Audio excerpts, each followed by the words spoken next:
de estar al frente de la persona que nos está causando el conflicto,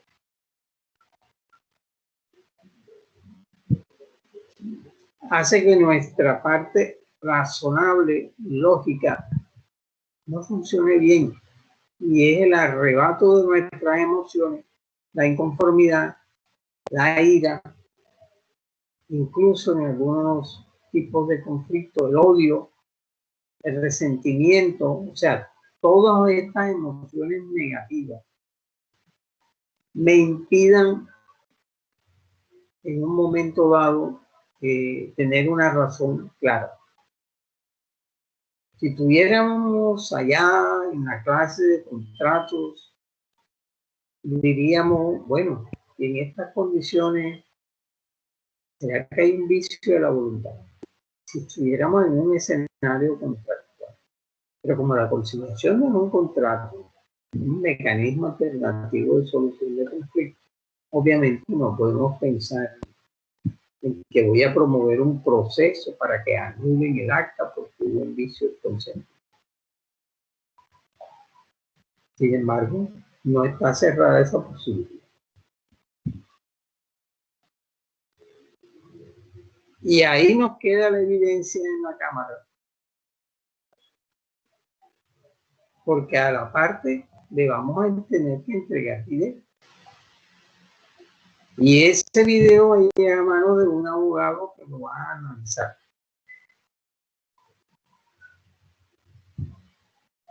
Y es posible que el número 1 de tu conducta como conciliador, en la cual nunca entendiste el alcance del verbo ayudar, nunca fuiste consciente de la situación de vulnerabilidad de las partes y jamás te has preocupado por saber cómo eres tú, qué imagen proyectas. Yo soy consciente que proyecto una imagen formal, claro, si tengo camisa manga larga, tengo una corbata, tengo lentes, tengo el carnet de la universidad, fuera de eso soy mayor de edad. Claro que proyecto una imagen formal. Y tengo que de alguna manera atenuar esa imagen formal. Si a eso le agregas el tono de voz que ya adquirí por estar peleando con el aire acondicionado y el ruido en los salones universitarios, porque los micrófonos son ya después de... Entonces mi tono de voz tiende a ser alto. Y afortunadamente no es tan grueso y más o menos neutral. Y yo soy apasionado con la docencia, soy apasionado con la responsabilidad que el estudiante aprenda, no que sea perfecto, aprenda, que lo que ocurre aquí le sirva en su vida personal y profesional, que le sirva donde quiera. Todo eso hace que yo lo traslade, si soy conciliador, a la mesa de conciliación. Entonces yo tengo que atenuarlo, tengo que quitarme la corbata, tengo que quitar la camisa manga larga, tengo que ponerme el suéter, que es el caso del consultorio clínico de la universidad, pues un suéter de la universidad, el blanco, que tiene un símbolo diferente al negro y al verde o al azul.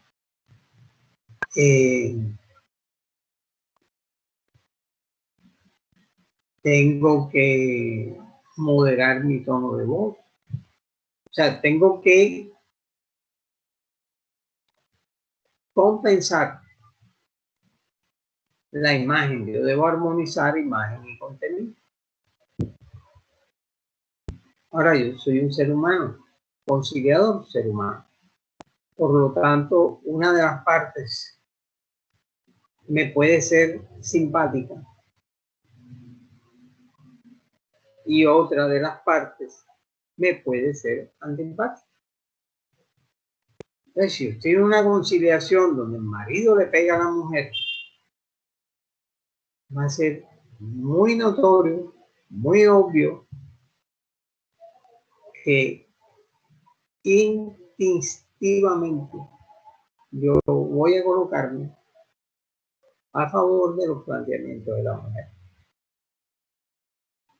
Así estén discutiendo un tema diferente de la violencia, como puede ser el de los alimentos.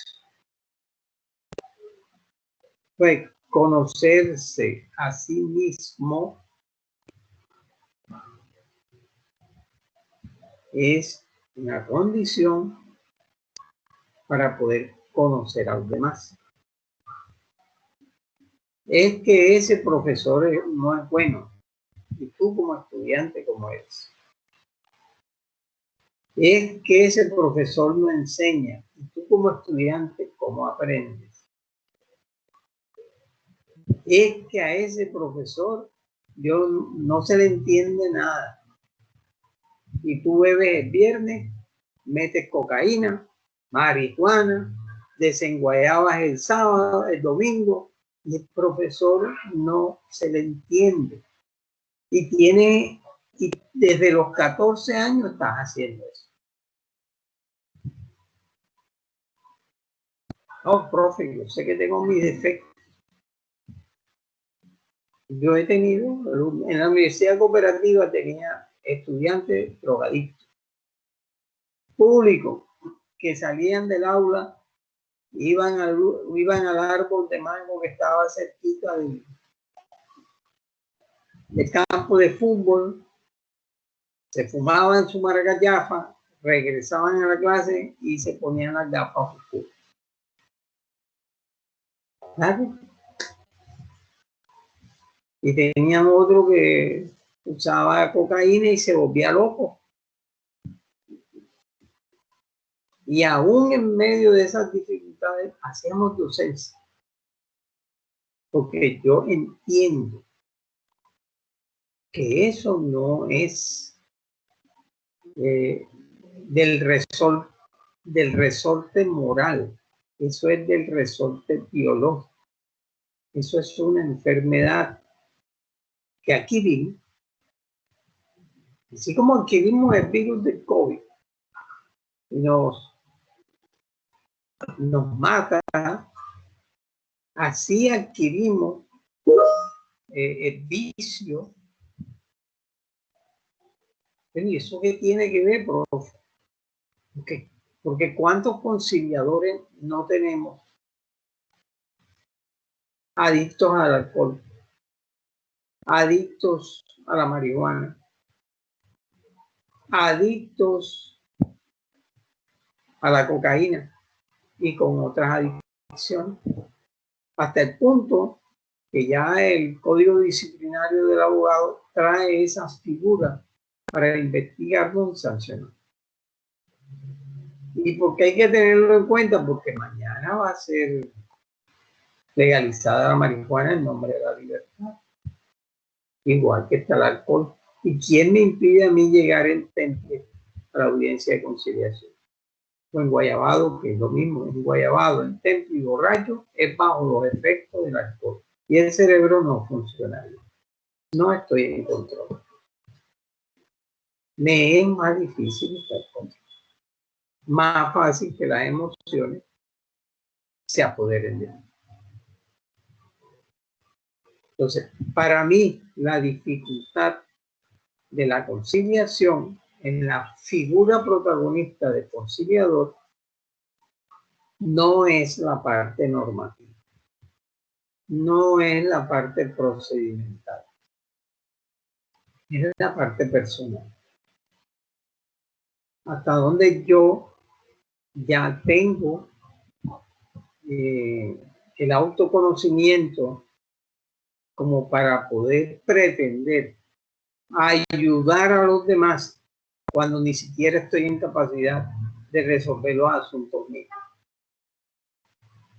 O sea, lo que eventualmente las partes están presentando en conciliación en la audiencia es lo que yo he vivido en mi casa, con mi pareja, con mi hermano, con mis padres, con mis vecinos, con mis compañeros, con mi profesor, con, no sé, con los administrativos, con el mundo que me circunda. Y yo no lo he podido resolver. Ni siquiera se me ocurre que debo resolver. Tengo 10 años de no hablar con mi hermano, porque peleé con él y no le hablo y vivo en la misma casa, duermo en el mismo cuarto, como en la misma mesa y no me hablo con él. Y tú pretendes, y yo pretendo, y ella pretende, y nosotros pretendemos ser conciliadores y sentarnos en una mesa de conciliación a decirle a los demás cómo tienen que arreglar ese tipo de problemas cuando estamos eventualmente en el escenario de derecho de familia. Entonces, mi invitación es que no solamente pensemos en la educación como algo externo que me viene del profesor, algo externo que me viene del libro, algo externo que me viene de afuera. También hay una educación que tengo que mirarme hacia adentro.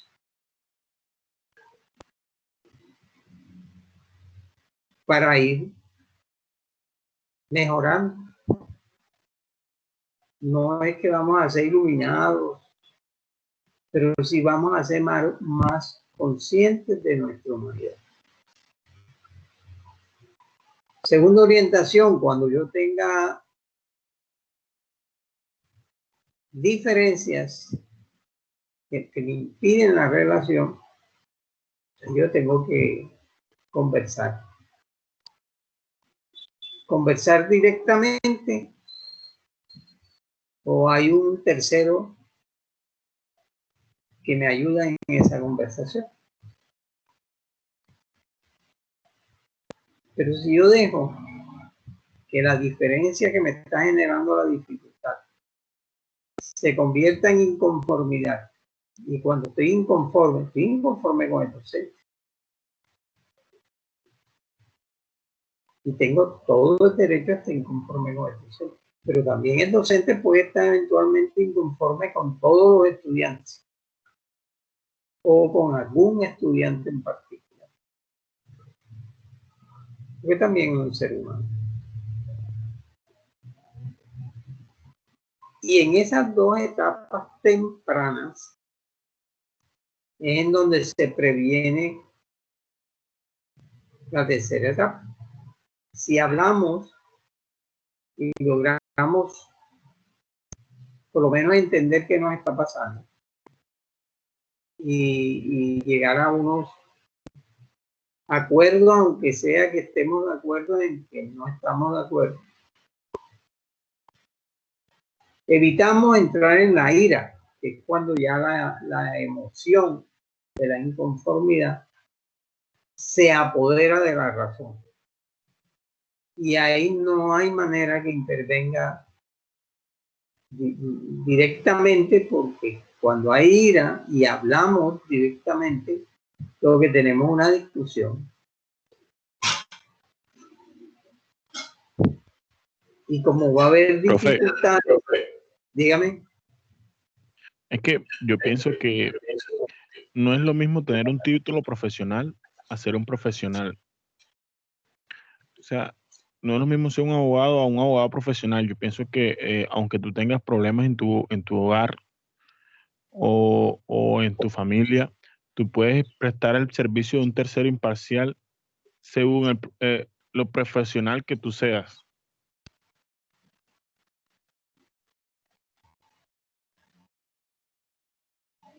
Bueno, nosotros tenemos como principio el principio de libertad.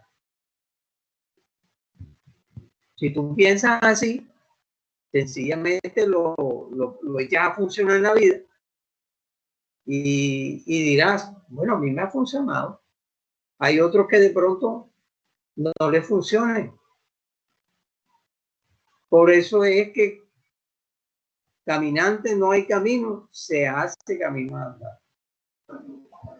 Pero nosotros no recibimos formación, ni información, ni asesoría, ni orientación en primaria, en bachillerato y en la universidad sobre que así como estudiamos derecho civil, estudiemos emociones, qué son, para qué sirven, cómo las manejamos.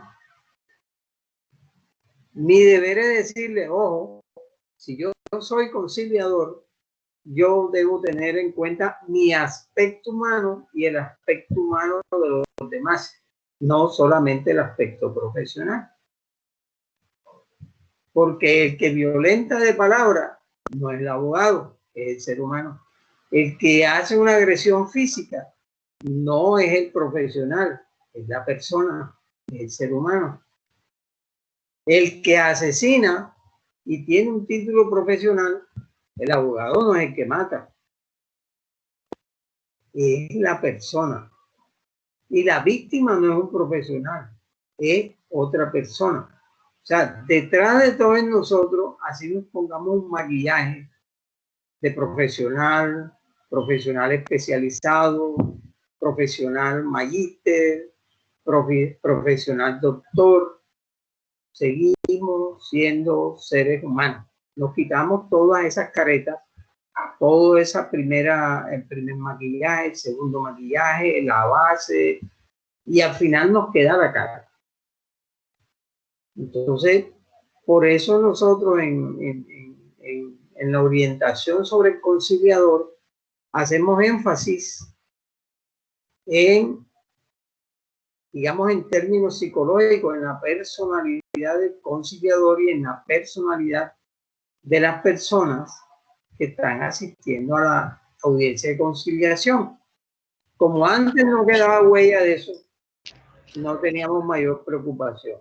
Profe. Ahora que queda huella de eso, hay que preocuparse, porque hay una consecuencia disciplinaria. El Consejo Superior de la Judicatura observa la conducta de quienes prestan el servicio profesional de conciliación, como dices tú, y ellos valoran si con ese verbo rector, ayudar, atendida a las circunstancias de modo, tiempo y lugar en que se desarrollan, y la calidad de las partes, te quedaste dentro del marco de la ayuda o si le desconociste la autonomía personal. Y eso se llama delito de constreñimiento ilegal y hace parte de las figuras que están en el Código Penal sobre autonomía de las personas. Entonces, no respetar la autonomía de la voluntad de las partes, pasarse uno de calidad y creer que en vez de ayudar, uno resuelve y prácticamente impone la solución, porque ellas la aceptaron y firmaron. No funciona hoy así. Hay una cámara que te está registrando de cómo hablas, cómo haces los gestos, cómo expresas las ideas, el tono de tu voz, si es impositivo o es conciliatorio, es neutral. Tu lenguaje corporal, las manos, se va a atender la situación de las personas analfabetas, pobres, sumisas, temerosas. Profe. Lo único que yo puedo decirle, chicos, cuidado. Profe, ¿me escucha?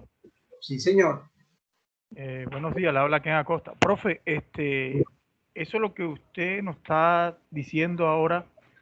Pasó una conciliación virtual que tuvimos nosotros acá en la universidad hace pocos días. El conciliador que estaba en la... ¿Me escucha? Sí, señor, perfectamente. El conciliador que estaba encargado de la conciliación se dejó llevar de las emociones, ¿verdad? Porque la cuestión era una fijación de cuota alimentaria. Y una de las partes, el padre del niño estaba dando una cuota irrisoria prácticamente, ¿verdad? y el conciliador sin querer, se le salió un valor. O sea, no controló las emociones, se le salió un valor que prácticamente estaba imponiendo ese valor al que el padre diera esa cuota, ¿verdad? Entonces, como usted dice, tenemos que desprendernos de, de nuestras emociones y mirar objetivamente la conciliación. Porque a veces uno se pone en el lugar de una de las partes y no debe ser así. Eso lo quería decir. Ahora que usted maneja el tema, uno se da cuenta de lo importante que es el conciliador en esa parte y manejar la conciliación de una manera objetiva. ¿Listo? Sí, señor. Bueno, yo creo que hay suficiente ilustración porque yo quería provocar que alguien nos diera como una experiencia en el tema, porque los que nunca hemos ido a una audiencia de conciliación, de pronto hasta pueden pensar otra vez el profesor con una cantaleta. Pues no, es una realidad.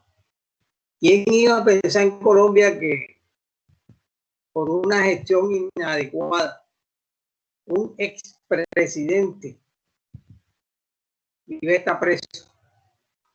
Y lo que es peor, uno de sus abogados que estaba a cargo de la gestión para resolver el problema de su cliente, no solamente se llevó a su cliente a la cárcel, porque la finca donde está es una cárcel, sino que él también está encadenado. Sí, por lo menos desde la época en que yo estudié hasta ahora, jamás se me pasó por la cabeza que eso pudiera ser. Y eso me llevó a una reflexión. Digo, ¿será que yo, haciendo una conciliación, puedo terminar también encadenado? Entonces me fui otra vez al derecho penal, volví a revisar todos esos principios del derecho penal sobre el dolo genérico, ojo con el dolo genérico. Me acordé del programa de Chavo del Ocho, Sin Querer Queriendo, de la culpa grave en derecho civil, que equivale al dolo. Revisé el tema y encontré que hay un delito de constreñimiento ilegal. Revisé los verbos rectores y son peligrosísimos, porque no es lo mismo decir matar, violar, que son figuras que ya están construidas. Este delito de constreñimiento ilegal se parece como al del fraude procesal, está como en una construcción social y jurídica. Los invito a que revisen el Código Penal en esa parte y verán que hay un riesgo si uno no está atento a lo que nos expuso el compañero. Ya yo no a lo que expuse yo, a lo que expuso el compañero. Ese es el aporte a la clase, es fundamental. Y también la parte del Consejo Superior de la Judicatura, porque yo no estoy orientando la conciliación en función del consultorio jurídico de la Universidad Magdalena, sino de lo que ya la universidad, ese salto lo dio y yo sigo con ella, de ponerlos en la calle como egresados con la calidad de conciliadores. Entonces yo estoy pensando en mi egresado conciliador con su título de abogado, bajo la tutela disciplinaria del Consejo Superior de la Judicatura y bajo la tutela penal de la figura de el constreñimiento ilegal. Entonces, ojo muchachos, para reflexionar un poquito de cuál debe ser el rol de verdad del conciliador. Yo diría que la historia se partió en dos. Antes, cuando no existía registro de lo que sucedía en la audiencia de conciliación, en la conducta del conciliador, y otra, ahora que queda registrado todo, absolutamente todo, con respecto a la conducta del conciliador y a la de las partes. Es igual para nosotros los docentes. Todo lo que nosotros hacemos, decimos, la forma como lo hacemos, queda registrado hoy día. Ya un estudiante no se tiene que quejar a un profesor, tiene que decirle al director del programa, mire la clase de jueves de Peñarredonda para que vea cómo nos trató. ¿Y listo?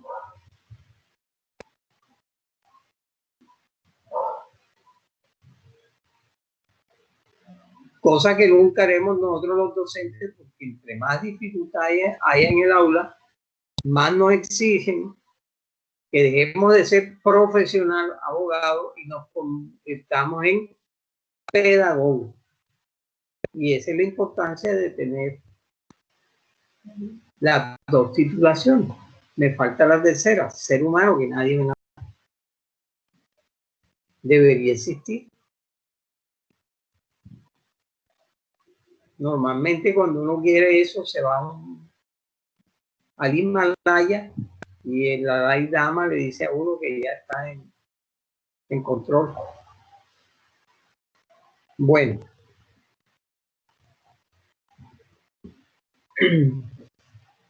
A ustedes ya les debe quedar claro a estas alturas del primer ciclo que no hay otra manera de aprender en el siglo XXI en ninguna universidad del mundo con la cual se está vinculando esta. Eso es lo que se llama movilidad internacional. Que no sea adquirir, desarrollar habilidades, destreza y competencia. No hay manera. No hay manera de regresar al mundo del siglo XX y estos primeros 21 del siglo XXI, donde nuestro aprendizaje se centraba fundamentalmente en aprender, era memorizar, y aprender era repetir, y demostrar que aprendí era capaz de seleccionar esa información entre varias alternativas. Eso es un dinosaurio en extinción.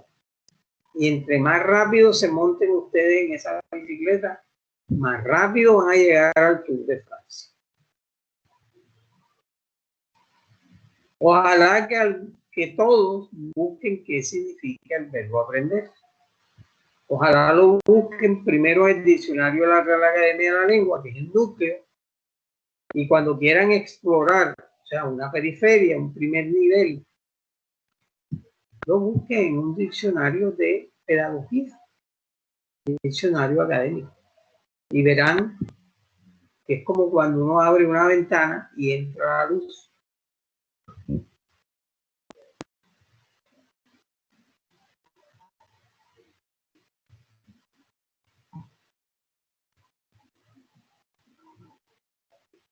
Quiero que cada vez que abran un libro, profesor, sí, hay un concepto innovador del aprendizaje que es el término corporativo.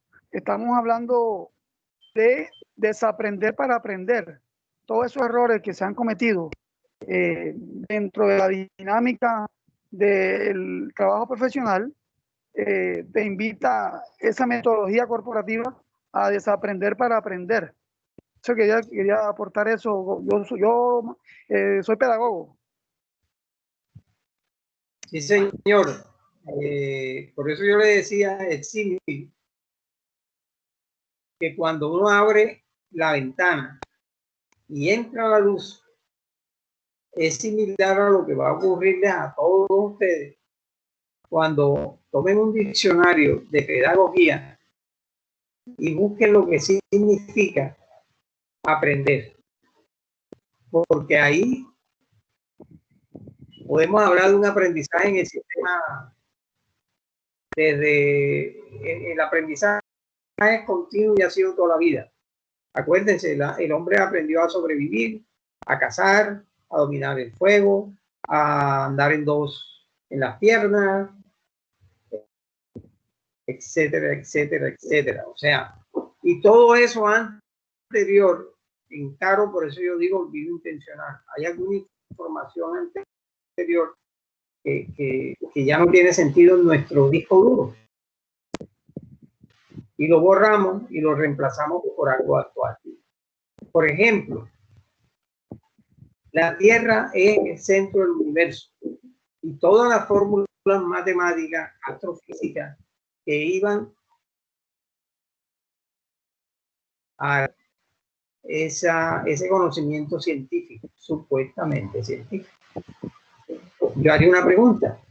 Y hoy en el siglo XXI, donde está demostrado que la Tierra no es el centro del universo, yo, estudiante de física y de astrofísica, ¿para qué voy a conservar en mi memoria toda esa data referente a ese procedimiento para lograr llegar a la conclusión que así era el centro del universo? Eso no tiene sentido.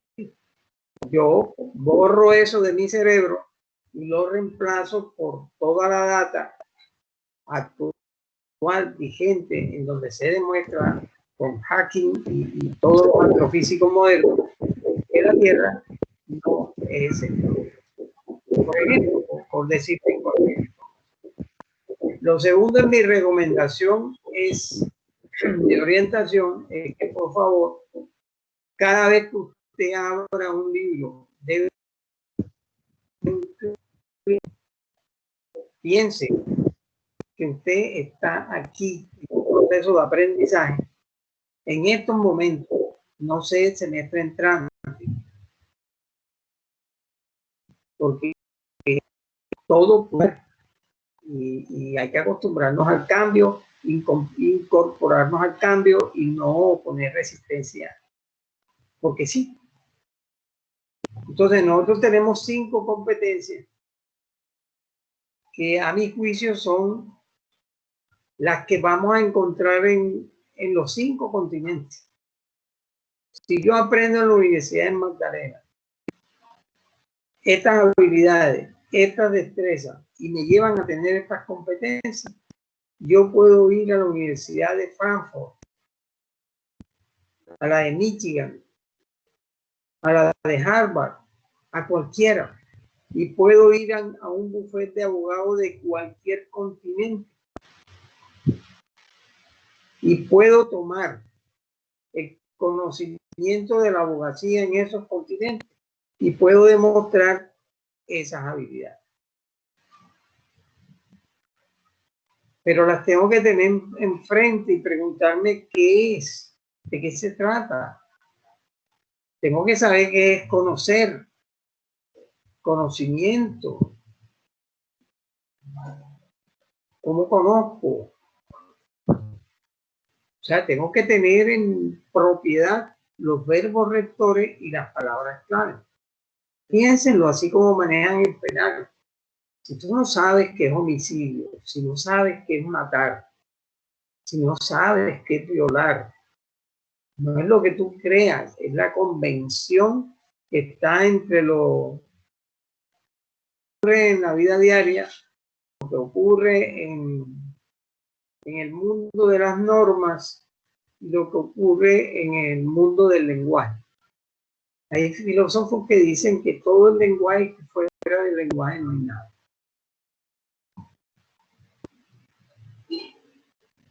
Entonces, en las notas orientadoras que yo le envié por correo, para que las tengan presentes en el próximo encuentro virtual, incluso tienen desarrollado un ejemplo donde me pregunto, bueno, y la competencia 1, ¿cuál es su finalidad? ¿Cuáles son los elementos de la competencia? ¿Cuál es el verbo rector?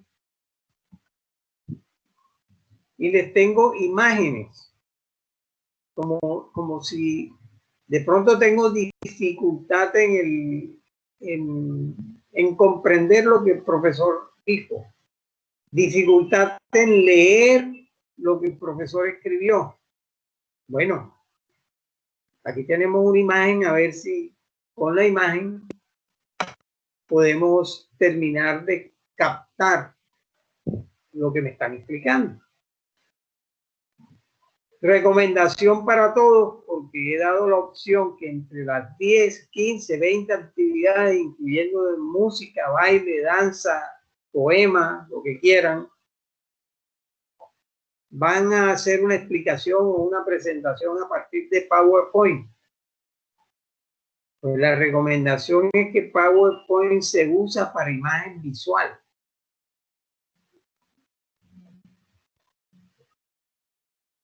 Entonces, si yo voy a explicar la dimensión de la conciliación y pongo normativa, social, yo no tengo por qué poner la definición en otra diapositiva de qué es la dimensión normativa de la conciliación. Porque eso es lo que voy a explicar. Y no tiene ningún sentido que tú leas el texto y yo también, y yo lo lea en voz alta y tú lo leas mentalmente. Porque el ejercicio no es de lectura. Entonces es un error que estamos cometiendo generalizado. Absolutamente todos. Ayer yo escuché una conferencia del decano de la Universidad Pontificia Javeriana y estamos sintonizados.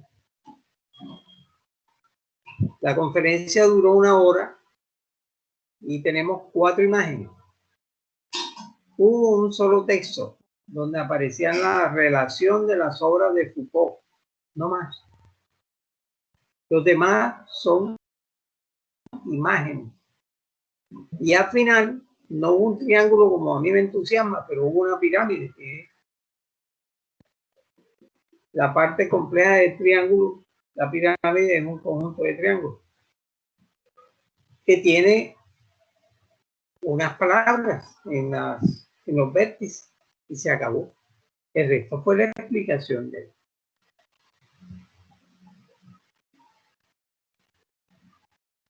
¿Dónde desarrollo yo los temas? Yo lo hice. Lo que pasa es que ustedes no se han dado cuenta. Un docente desarrolla los temas en el programador. Ahí están los temas. Pero ¿cómo se desarrollan? Desagregándolo, como se dice en pedagogía, en subtemas. O sea, en temas relacionados. Ahí están. ¿Qué hacen ustedes entonces? Toman la estrategia de leer, analizar, comprender para poder aplicarlo.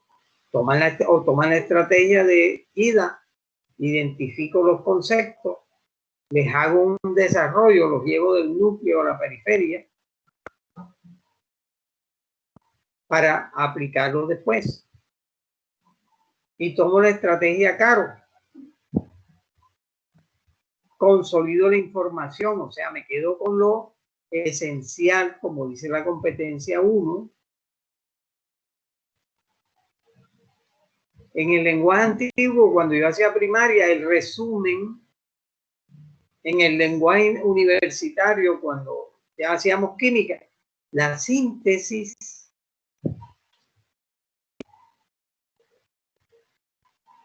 Para poder yo sacar unas conclusiones, pero como no puedo repetir cuál es mi propuesta, porque ahí es en donde yo les muestro a los compañeros, les muestro al docente y me muestro yo a mí mismo que yo puedo elaborar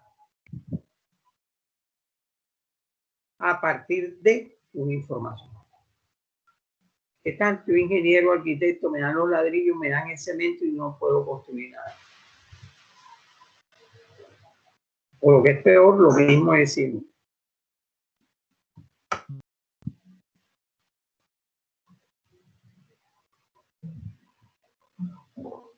¿Cómo desarrollan ustedes las habilidades, las destrezas y las competencias?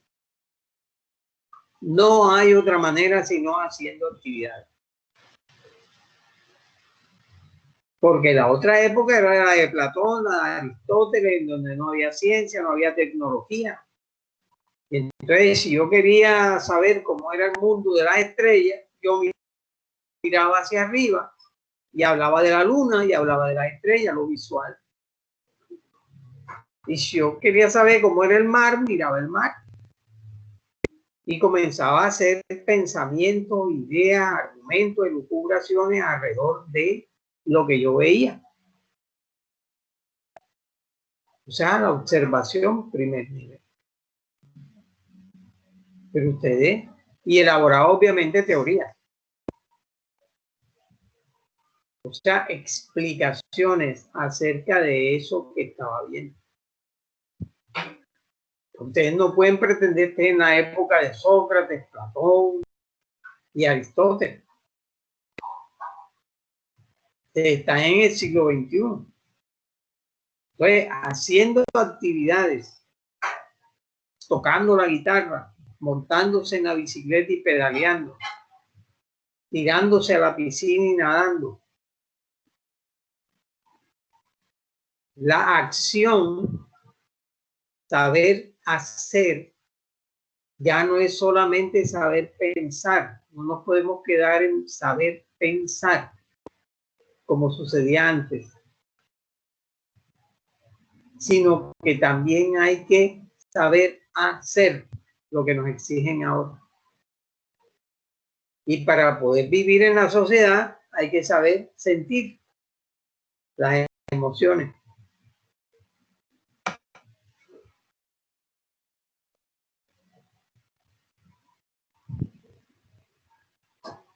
Como siempre, la recomendación de que el planeador tiene que leerse antes de venir y tiene que hacerse por lo menos la búsqueda del núcleo, de lo que significan esos conceptos. En español, por lo menos debe llegar a clase, al encuentro virtual, por lo menos con la consulta en el diccionario de la Real Academia de la Lengua acerca de qué significan, se las pongo en palabras sencillas, qué significan las palabras que están ahí relacionadas en el tema. Les envié también mi aporte sobre la teoría del conflicto. ¿Qué tienen ustedes que hacer como actividad? Buscar en las bases de datos de la universidad, en los libros a los cuales tengan acceso. ¿Qué hay sobre la teoría del conflicto? No solamente desde el punto de vista jurídico. Busquen conflicto en filosofía y verán. Busquen conflicto en pedagogía y verán. Busquen conflicto en psicología y verán. Busquen conflicto en medicina, Dios mío. Busquen conflicto en derecho laboral y verán. O sea, es un concepto multidisciplinario. Y todas esas ciencias son ciencias auxiliares para comprender el conflicto. Entonces miren los diferentes enfoques. Todo eso lo establecen ustedes como el núcleo primero, lo que dice Real Academia de la Lengua, y luego avanzan, se extienden, son periféricos, van creciendo hacia afuera. Y luego tú puedes hacer una síntesis. Y tú puedes lanzar tu propuesta. Mi explicación sobre el conflicto de los seres humanos es el siguiente. Porque eso es lo que yo necesito en mi empresa, lo necesito en mi juzgado, lo necesita el cliente, lo necesita el mundo. Un abogado egresado que pueda pensar, que sienta y que pueda hacer y que haga propuestas. No simplemente que repita lo que Peñarredonda, no es que Peñarredonda dijo, Peñarredonda piensa, el autor tal dice, el autor tal, y tú, ¿qué haces con tu cerebro además de buscar la información, organizarla? Tienes que producir un resultado propio, porque eso que tú estás haciendo ya lo hace el computador y lo va a hacer mejor todavía la inteligencia artificial. Pero la propuesta humana, del ser humano que piensa, del ser humano que siente y el ser humano que interactúa socialmente, eso no lo puede hacer el computador ni lo puede hacer la inteligencia artificial.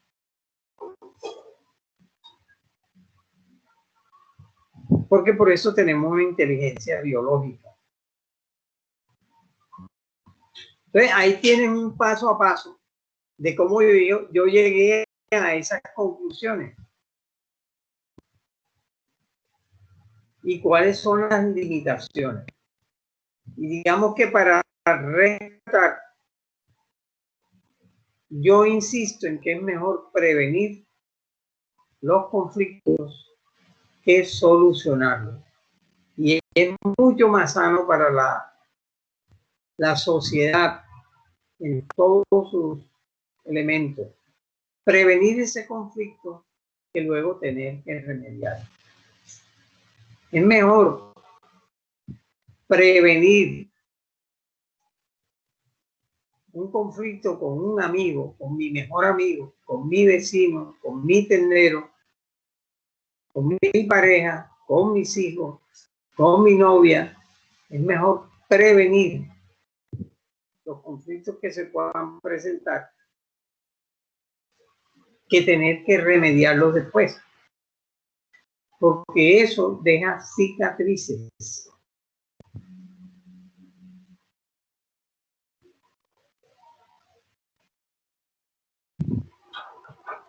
Si no dejara cicatrices, nadie nos sacara en cara una conducta de hace 20 años.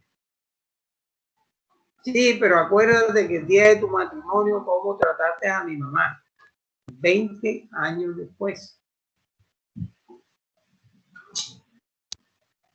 Acuérdate lo que me dijiste cuando, 30 años después. Y todavía yo tengo, como digo, conocimiento que 50 y 60 años después decimos cosas de hace, que se remontan a ese periodo. O sea, se perdonó, no se olvidó, la información no se borró y ahí quedó en el disco duro como una forma cicatrizada de información, pero ahí está. Profe, como el que esto que usted habla se ve en el conflicto armado en Colombia, ahora en el proceso de paz.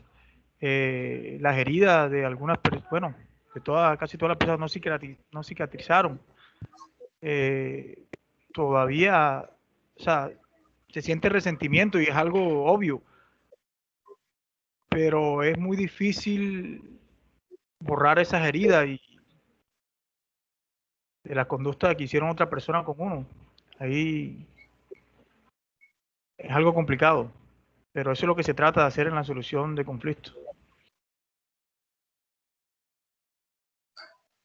por eso es que yo sostengo la teoría que en relación con los conflictos es mejor prevenirlos que remediarlos, porque quedan esas cicatrices. Todos tenemos cicatrices en el alma y en el cuerpo. Ahora inventaron Cicatricure, pero todos montamos bicicleta y nos quedaron cicatrices en la rodilla, o jugamos fútbol, o nos hicieron una cirugía, o a la señora le hicieron la cesárea. Y qué difícil es que quede no borrada la cicatriz, sino quedar, como se dicen en los fallos de derecho civil, restableciendo las cosas a su estado anterior. Eso es muy difícil. No sé, mañana inventaremos una cirugía del alma en el cerebro y borraremos esos malos recuerdos, pero por el momento queda.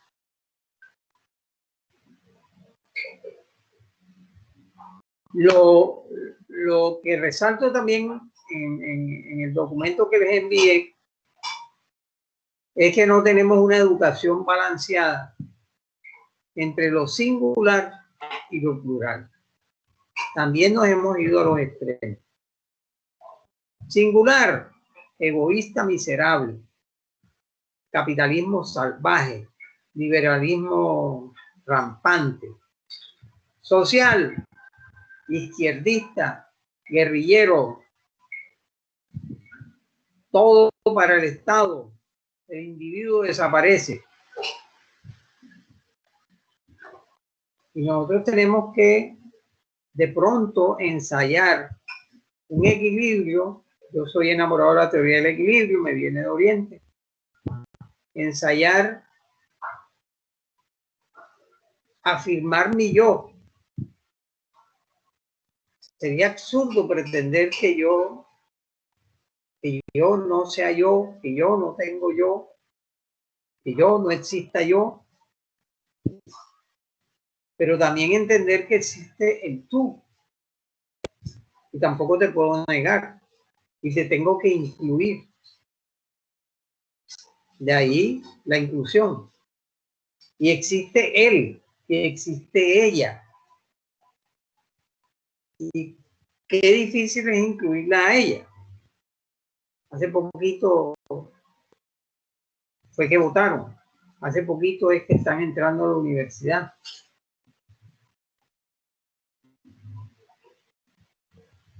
Y esa parte singular de nuestra humanidad tenemos que armonizarla con la parte plural para que tenga lugar la sociedad, que es el escenario en que nos movemos, desde la familia, trabajo, estudio, etc. ¿Y cuál es la pluralidad? Nosotros. Yo puedo decir nosotros y yo, tú y yo, él y yo, ella y yo. Pero también ustedes y yo. Y con mayor razón, ellos y yo. Y por eso la universidad ahora sube al nivel de 4G para poder decir, vamos a incluir no solo al estudiante que le damos un título, le dimos la matrícula gratis, le dimos bicicleta, le dimos los almuerzos, etcétera, etcétera, sino tenemos que incluir a la familia de donde vino, al vecindario de donde vino, a la comuna de donde vino, a la ciudad de donde vino y al departamento de donde vino, y a la nación si es posible, o al extranjero. Si tenemos que hacer un énfasis en devolver hacia la sociedad lo que le estamos dando en un cartón que dice abogado y ahora abogado conciliador. ¿Para qué nos sirve ese título de abogado conciliador si vamos a seguir en conflicto allá en la familia, en conflicto en el barrio, en conflicto en la sociedad? Pues no tiene ningún sentido. Pero es que yo soy excelente profesional, mira mis notas. Y en la cuantitativa, bien, y en la cualitativa, también. ¿Y en el resto qué? ¿Qué hiciste con la competencia 5? Aplicar en tu proyecto de vida en forma coherente todas esas habilidades, destrezas y competencias 1, 2, 3 y 4. Entonces, vamos hacia actuar actuar en consecuencia.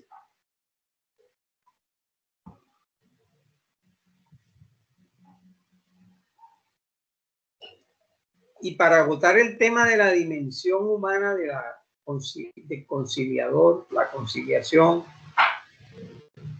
que es lo que estamos significando hoy. Clases de conciliadores, muy fácil decir, conciliador en derecho y conciliador en equidad, lo cual es una simple apariencia, porque sea en equidad o sea en derecho, tú eres conciliador. Y tienes que portarte como conciliador, y el verbo ayudar va para el conciliador, bien sea en equidad o bien sea en derecho. Entonces, de la mano de un psicólogo, psiquiatra, experto en bioética, la gente lo mira como sencillamente alguien experto en amores, desamores y temas por el estilo, cuando en realidad es muy profundo, pero es muy didáctico. Yo siempre he sido un enamorado de Walter Rizzo, pero especialmente de una publicación de un libro que se llama El poder del pensamiento flexible. Me lo he puesto como meta, y obviamente oriento que la gente en general tenga la posibilidad de conocer esos planteamientos y tomar la libre decisión si como dice él, te reconoces como una persona con mente líquida. Acuérdense de Regreso del Futuro, aquel mega robot que era de mercurio y tomaba la forma de todo lo que tocara. Igual que el agua toma la forma de la vasija, los líquidos en general toman la forma de las vasijas que los contienen. Y es muy fácil reconocerla. A veces culturalmente, en las personas sumisas, tenemos un ejemplo no peyorativo, un ejemplo representativo, aparentemente de esa mente líquida. Si nos vamos a la cultura indígena, a algunas de las culturas indígenas, como por ejemplo las que están en Pasto, y usted conversa con una mujer pastusa a nivel doméstico y todavía profesional, ellas les dicen sí señor, y lo dicen con una dulzura y un cantadito que uno añora que la suegra de uno le dijera así algún día en la vida, o la esposa. A mí me tocó un asistente en Cali, ubicante, cuando era magistrado en Valle del Cauca, que era de Pasto, Paola. Yo le decía cariñosamente, Pau, ¿me tienen listos los expedientes de la audiencia? Sí, señor. Pau, y la ficha técnica, las anotaciones, que sí, señor. Y ya cuando iba por la tercera pregunta, ni siquiera me dejaba terminarla. Sí, señor. Y tu novio Nicolás llegó ya. Sí, señor. Todo era absolutamente sí, señor. Con una dulzura, con un cantado, con una forma de servicio, porque yo en principio le preguntaba hasta cosas intrascendentes con tal de que me dijera sí, señor. Entonces, eso puede representar, puede ser una forma cultural, puede, pero no necesariamente tiene que ser una mentalidad líquida, que todo lo que uno proponga le digan que sí. En el trabajo uno encuentra personas Maruja, tal cosa, sí, doctor. Hasta que a la quinta vez uno se da cuenta que la persona no está haciendo crítica, no está pensando en lo que uno le está diciendo para tener la posibilidad de una modificación, y ya yo a veces le decía una cultura, una locura, y ella me decía, sí, señor. Ahí me di cuenta pues, que no era un ser humano reflexivo, sino que estaba en la posición de mente líquida. Todo sí.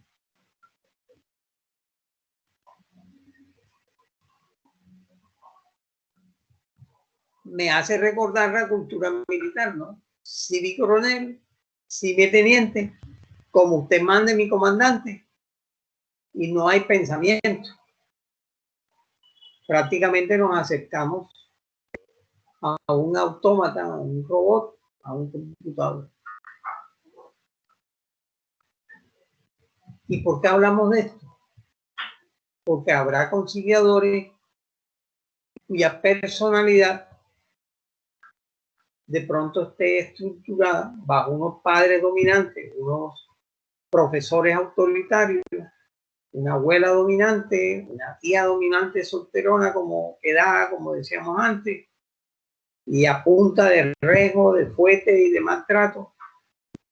Y entonces allí van a quedar esas cicatrices difíciles de borrar que pueden estar estructurando una personalidad con una mente con una tendencia a ser crítica. Entonces, el conciliador, frente a una pareja que está en conflicto y mente líquida,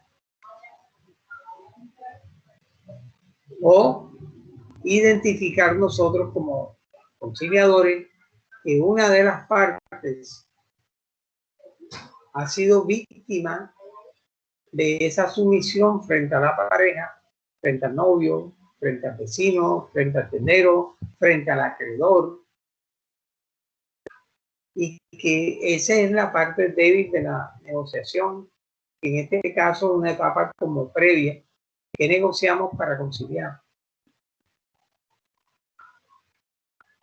Y yo como conciliador tengo que tenerlo en cuenta para evitar un abuso, que se continúe el abuso que ya viene y todavía se haga vigente en la escena de la audiencia de conciliación. Porque yo, conciliador, debo tener el control de lo que ahí esté ocurriendo.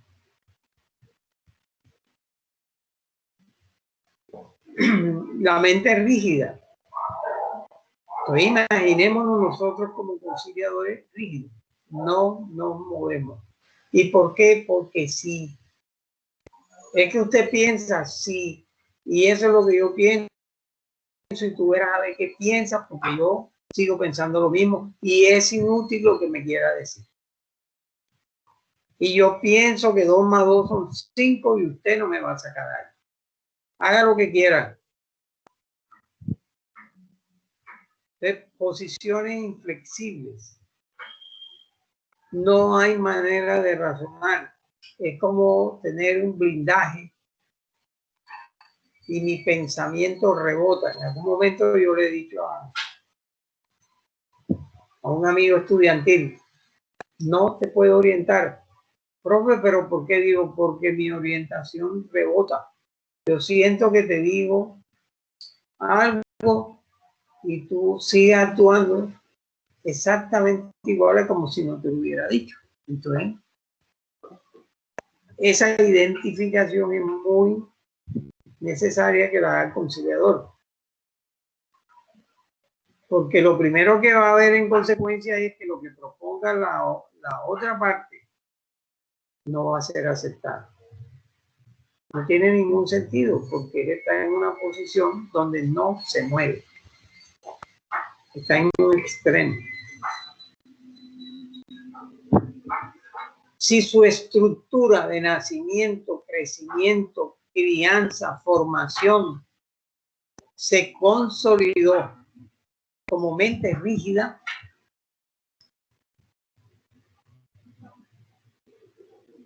y su señora, su pareja, su socio que tiene 20 años de acompañarlo en la vida, no lo ha podido mover. Y obviamente no se trata de una adicción. Porque si tiene 20 años, estás emborrachando todos los viernes.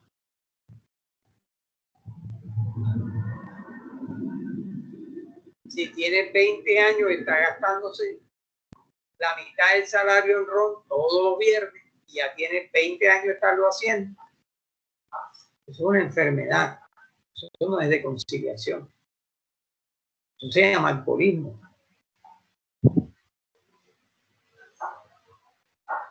Entonces, distinguir qué está pasando con respecto a las partes que están en la audiencia. Si es tan rígida que no va a haber manera de que haya una conciliación, porque no hay comunicación, sencillamente hay sordera. Yo pido auxilio y nadie me escucha. La otra parte, imaginemos que está diciéndole auxilio, me ahogo, y la otra persona es sorda y no la está mirando, entonces no tiene manera de fluir esa comunicación. En psicología hay estrategias para tratar por lo menos de ver y obtener, indagar si es posible romper, modificar esa rigidez. En el caso de Walter Rizzo, pues nos conduce a consulta psicológica. Esa es la explicación que yo le veo al por qué hay psicólogas y debe haber psicólogas en el procedimiento de la conciliación. Pero para mí, para Rodrigo Peñarredonda, no debe ser en la audiencia de conciliación, sino previo a la audiencia de conciliación. Porque si una psicóloga me establece las características rígida, pues yo como conciliador en una estrategia concertada con ella tendremos más posibilidades de éxito que si no conocemos o lo hacemos en el desarrollo de la audiencia. Y por último, una combinación de ambas es la mente flexible. Una combinación como de arcilla. Si quieren pueden poner cemento, gris, blanco, si quieren, mezclado con agua. Y entonces tú le puedes dar forma. Puedes quedarte rígido en lo que consideran no negociable. La libertad, la intimidad. Bueno, yo sí le doy alimento a los pelados, pero tú te tienes que encontrar conmigo entonces los viernes y ya tú sabes. No. La libertad y esa intimidad no es negociable. Y ahí hay un elemento fijo, rígido, si ustedes quieren llamarlo, pero hay otra parte negociable. Podemos negociar cuotas, la parte económica y las circunstancias de modo, tiempo y lugar de visita de los niños. Ok.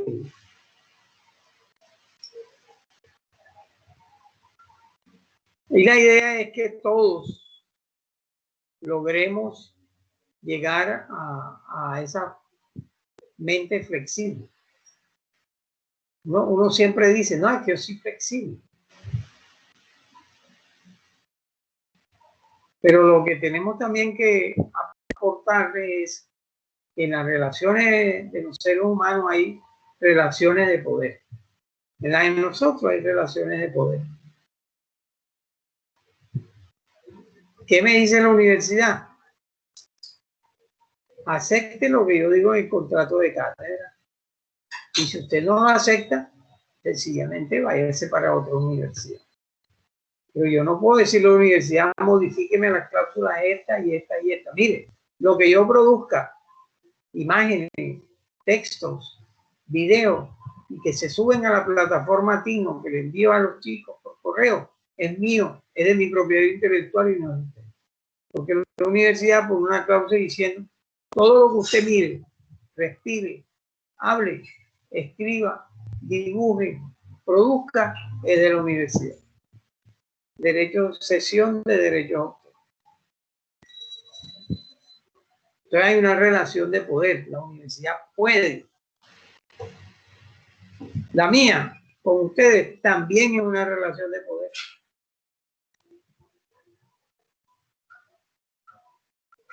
¿Por qué? Porque de alguna manera uno quiere ser igual. Yo quiero venir hoy y decir, no hay clase docente, hay clase estudiantil. Número 1, al 34 o al 30, hágame favor y cada uno va diciendo algo. Habrán unos que sí, habrán otros que no, habrán otros que no se conectaron, habrán unos que les guste, habrán otros que dirán, oye, chévere, el profesor se gana la plata poniéndonos a trabajar nosotros y él no dice nada. Si les pongo un video igual, oye, chévere, profe, 1 hora el video y después usted pidió que comentáramos el video y usted no dijo nada.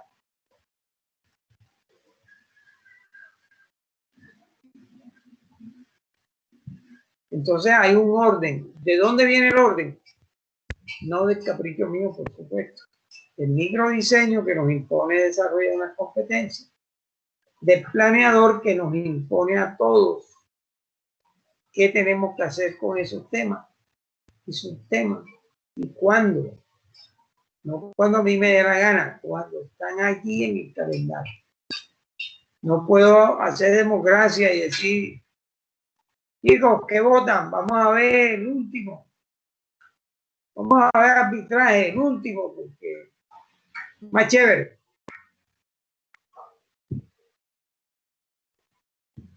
Porque hay un orden que vigila, controla el programa. Por eso se está diciendo que ya ni siquiera estamos en la sociedad de la información. Que estamos viviendo una sociedad de control. Todo es regla. Todo es orden. Todo es público. Muy pocas cosas quedan privadas. Lo que digas por celular queda registrado. Lo que decimos en PIN queda registrado. Lo que no decimos también. Esto es una sociedad de control. Una sociedad de lo disciplinario. Puede salir, no puede salir, sal con tapabocas. No pueden haber reuniones de más de 50 personas. De allí el Congreso Iberoamericano que tenemos mañana, al cual están cordialmente invitados porque es una invitación nacional. De ahí el fallo de la Corte que dice, señores policías, no pueden seguir actuando así, más allá de la formalidad del derecho. No, que es que eso no se puede decir un fallo de tutela, porque es que la competencia, más allá de las formas del derecho, hay una realidad. No se puede recortar la libertad del individuo hasta el punto que porque salió a comprar una botella de ron, tenemos derecho a matarlo. No puede ser. En ningún ejercicio de policía podemos cegar la vida de un ciudadano. En Cartagena le dieron un disparo a alguien también en un escenario de ron.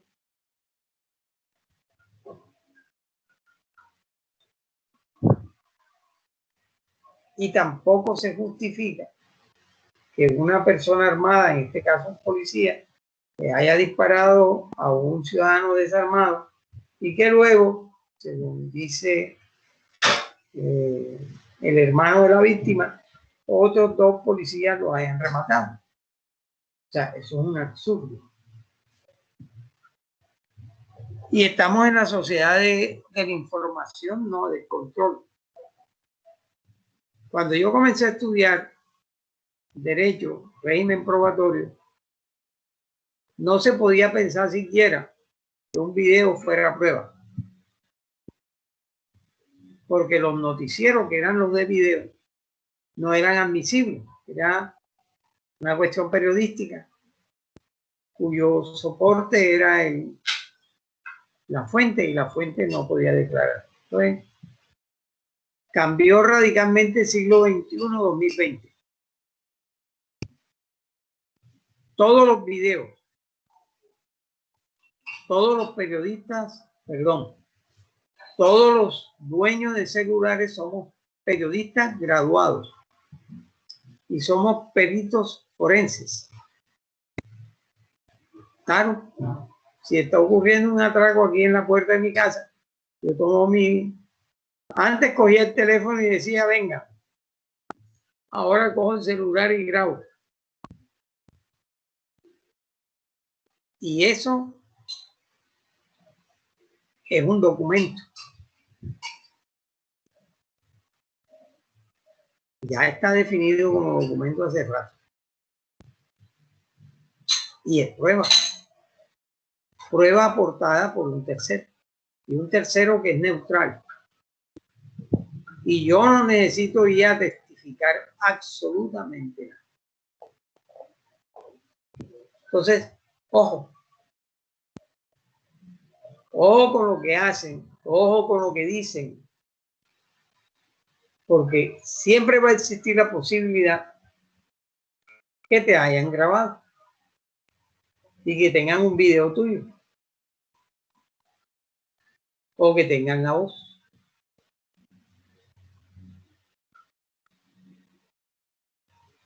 Entonces, el mundo cambió incluso para eso.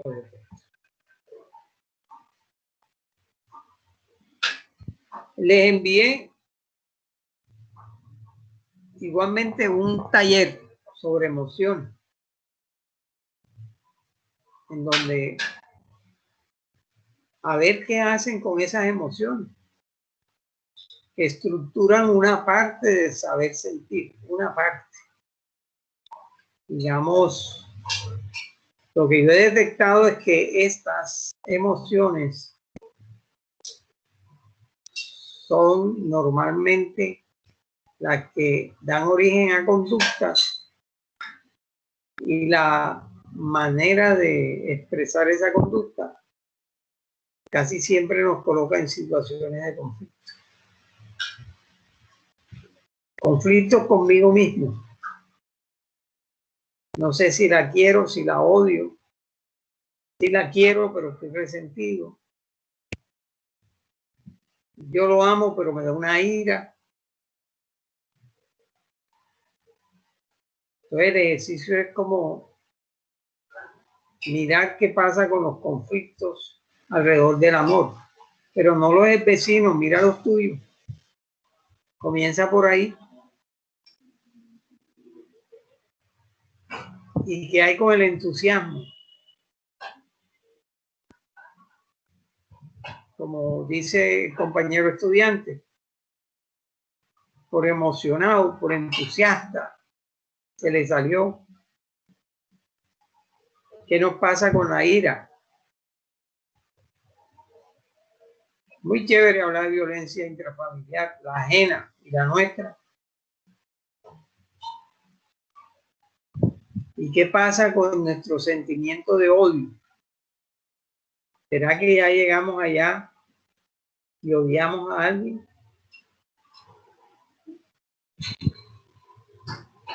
Entonces yo lo tengo ordenado en las vocales. A, E, I, O y U, pero no he encontrado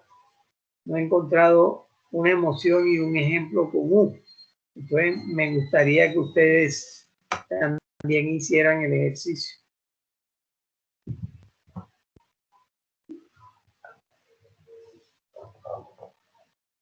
Entonces, ahí les tengo el aporte sobre lo que yo pienso de la teoría del conflicto. Les queda la actividad a ustedes de buscar qué dicen sobre la teoría del conflicto y elaborar el propio pensamiento de ustedes sobre el particular. Agotamos el tema de la definición porque hicimos la estructura, sujetos, verbos rectores, frases claves.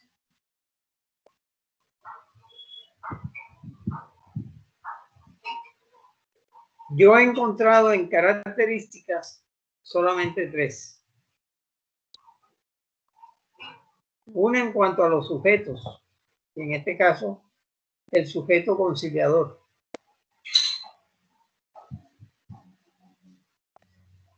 He encontrado que exconciliador está caracterizado por su conducta de ayudar. No puede hacer menos, no puede hacer más. Y ese es el norte de la brújula de él. Y si la pierde, está en el campo disciplinario por omisión o en el campo que sería la indiligencia. Omitió cumplir con su deber de ayudar. Y si se extralimita en la ayuda, puede incurrir entonces en el delito de constreñimiento ilegal. Y ambas conductas tienen consecuencias disciplinarias o penales.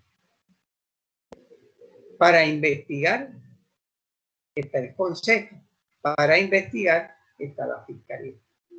¿Qué es lo que hace el usuario? Quejarse disciplinariamente contra ti o proponer la denuncia en la fiscalía. Él no tiene que hacer sino una de las dos eventuales o las dos. Y como decimos coloquialmente, cuando eso ocurra estás empapelado. Y entonces te pasa lo que le pasa al expresidente Uribe. En vez de tener en la cabeza el país y pensando qué hace con el país, o qué hace con sus hijos, su esposa, su familia, su patrimonio, sus negocios, o qué hace en su partido y en el Congreso. Ahora está ejerciendo la profesión después de viejo porque él es abogado.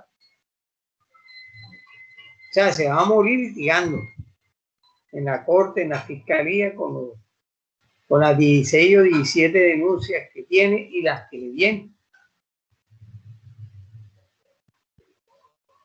Entonces, eso es lo que no podemos permitir.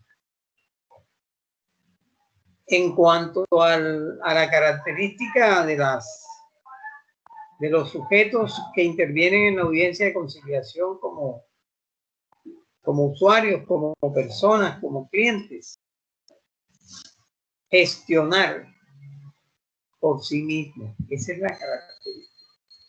O sea que allí le podemos rotular autonomía de la voluntad. Si no respetas la autonomía de la voluntad, una de las partes que no respete la autonomía de la voluntad de la otra está en problemas. Y de pronto, lo único que hacemos en el discurso de qué es la conciliación y para qué es la conciliación, esta es la oportunidad que ustedes tienen, punto suspensivo, como cuando las indagatorias. Esta es la oportunidad que usted tiene para defenderse, punto suspensivo. Un discurso. Eso es eminentemente formal.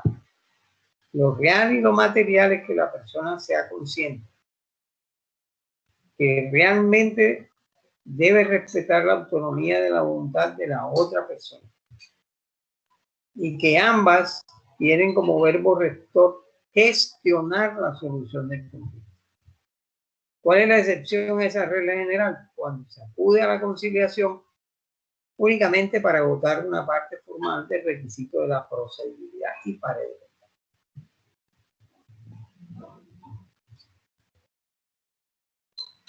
Hoy vimos muy extensamente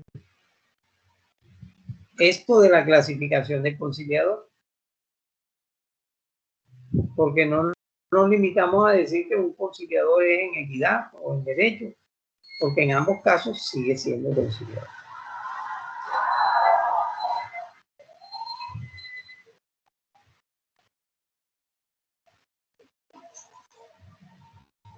El centro de conciliación, si nosotros fuéramos a crear un centro de conciliación, cuando ustedes salgan van a crear un centro de conciliación, pues obviamente tendríamos que examinar en detalle absolutamente todo lo relacionado con el centro de conciliación. Pero esa indagación general esencial del núcleo, que es lo que corresponde como núcleo a un centro de conciliación. Ustedes están en capacidad de hacerlo, demuestren competencia 1 y 2.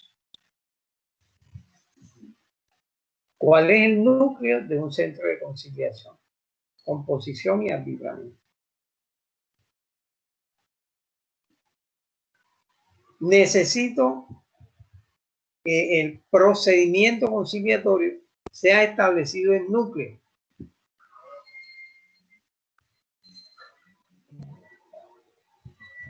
Y el núcleo se circunscribe a la audiencia de conciliación. Entonces, ustedes tienen un procedimiento allí en la ley 640 de 2001. ¿Por qué necesito que entren autónomamente a ese núcleo?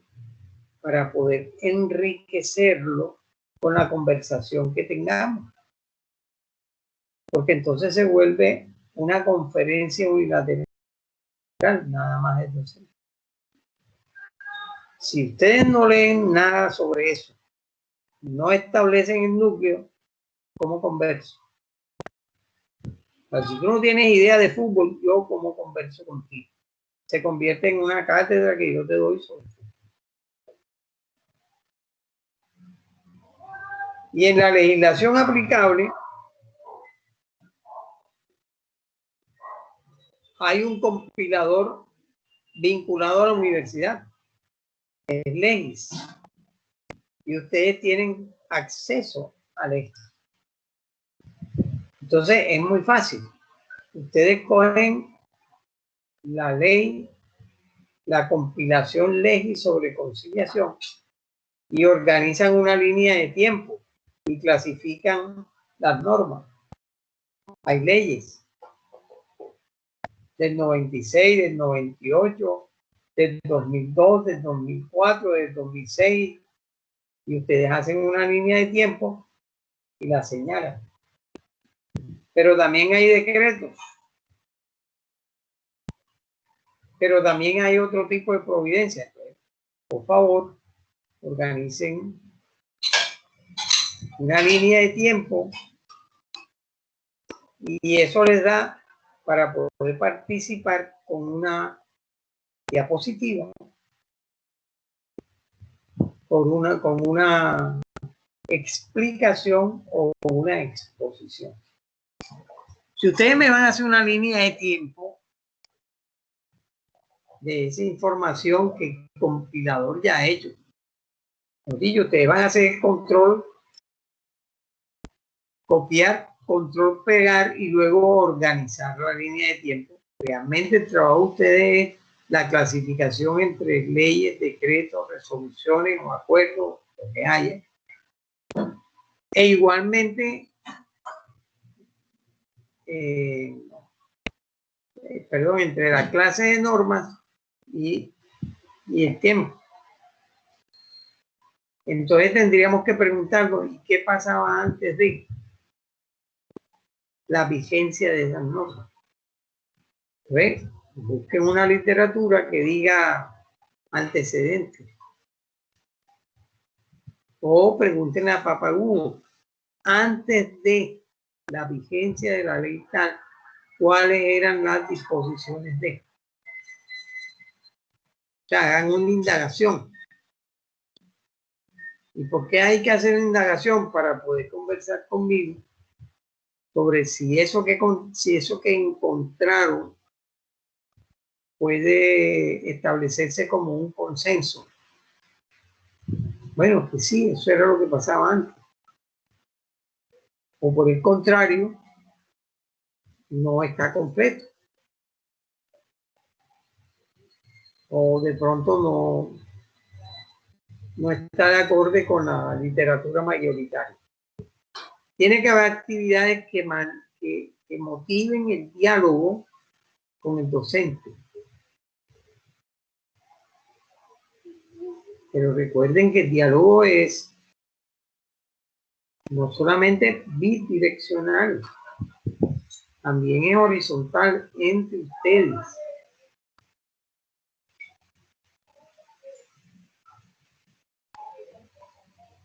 Entonces, si el único compañero que va a intervenir es el mismo de siempre,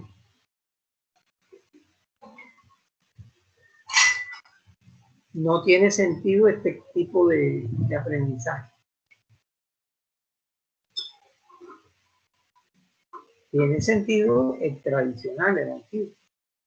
El profesor te informa y tú repites la información. Y después, ¿qué se verá qué pasa cuando me gradúe?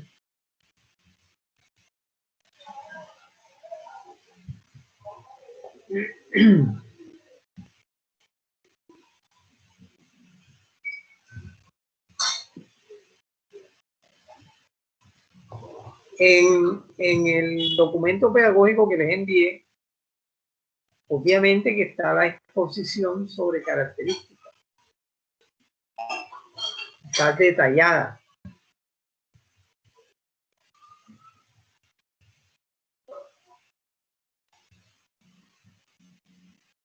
Y están los argumentos, el por qué.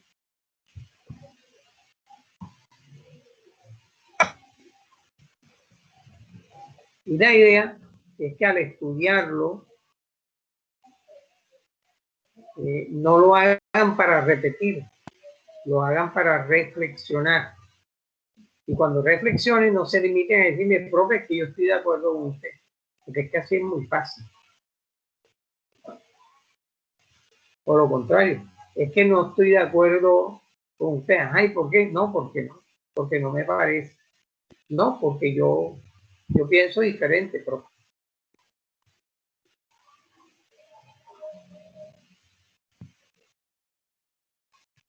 Porque cuando te toque argumentar en contra de la providencia del juez, no va a decir apelo. ¿Por qué? Porque sí.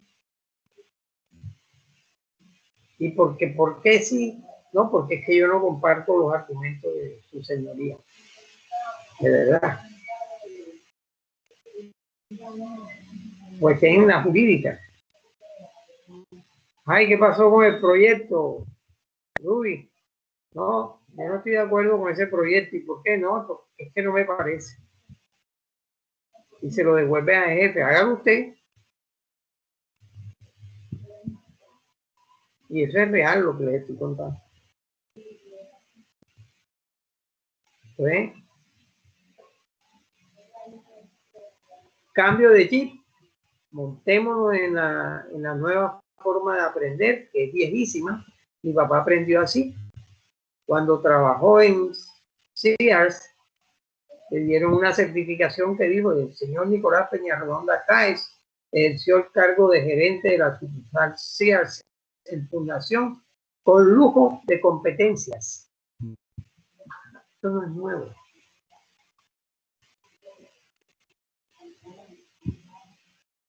Eso nació por allá en la Revolución Industrial en Inglaterra, cuando no necesitaban un cartón de bachiller, sino a alguien que manejara el telar, la máquina de telar, porque la artesanal la manejaban las mujeres.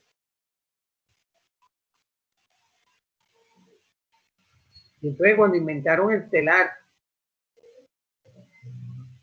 como un proceso de máquina, necesitamos gente que aprendiera a trabajar esa máquina. Igual que las mujeres aprendieron a tejer y a bordar la mochila guajira y los chinchorros. Entonces, no es nuevo. Y está en la artesanía de nuestras culturas. Entonces no es un invento del capitalismo. Porque los indígenas trabajaban la orfebrería. ¿En qué universidad? En ninguna. ¿Y con cuál título? Ninguno. Y entonces sabían hacer y aprendían a hacer. Aprendían a trabajar el oro, trabajaron a forjar el hierro, aprendieron a pescar, a cazar, a recolectar, a sembrar.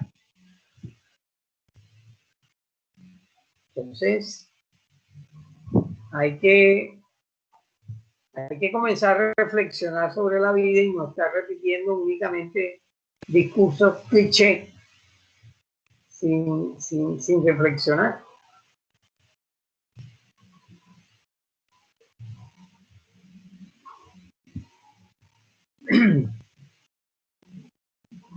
Quiero escuchar a otros estudiantes, especialmente si me tienen preparada una diapositiva con su respectiva explicación sobre la clase 1 o la 2 o la 3. En la próxima les voy a dedicar la clase completamente a los estudiantes. O sea, en el próximo encuentro virtual de aprendizaje no habrá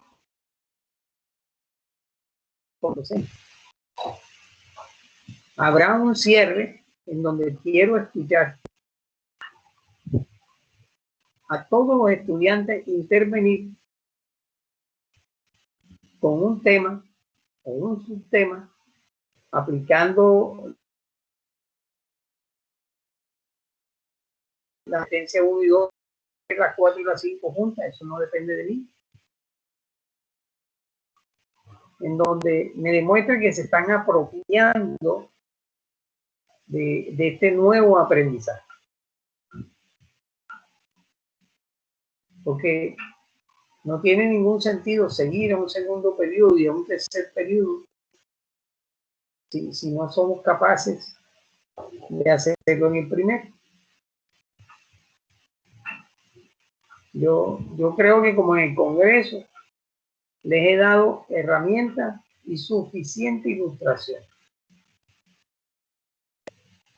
Entonces, ya les toca a ustedes. El balón de fútbol queda en la cancha de ustedes. Jueguen y muéstrenme que le pueden hacer el gol a la vida. Muéstrenme que pueden hacer lo que hace James en el Everton, que antes no podía hacer ni el Real Madrid.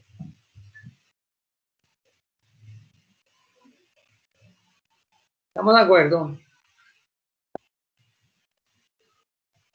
Sí, señor. Sí, señor. No piensen en evaluación. Ojo, no piensen en evaluación, que yo cada vez que me reúno con ustedes, jamás he pensado en la evaluación que ustedes me van a hacer a mí. Si fuera así, sería la locura. Tendría que andar como pisando cascarita de huevo. ¿Qué digo? ¿Cómo lo digo? Etcétera, etcétera. Y la vida discurre espontáneamente. No puede ser tan parametrizada que ustedes aprendan en función de una nota y que yo haga mi trabajo como docente pensando en a mí.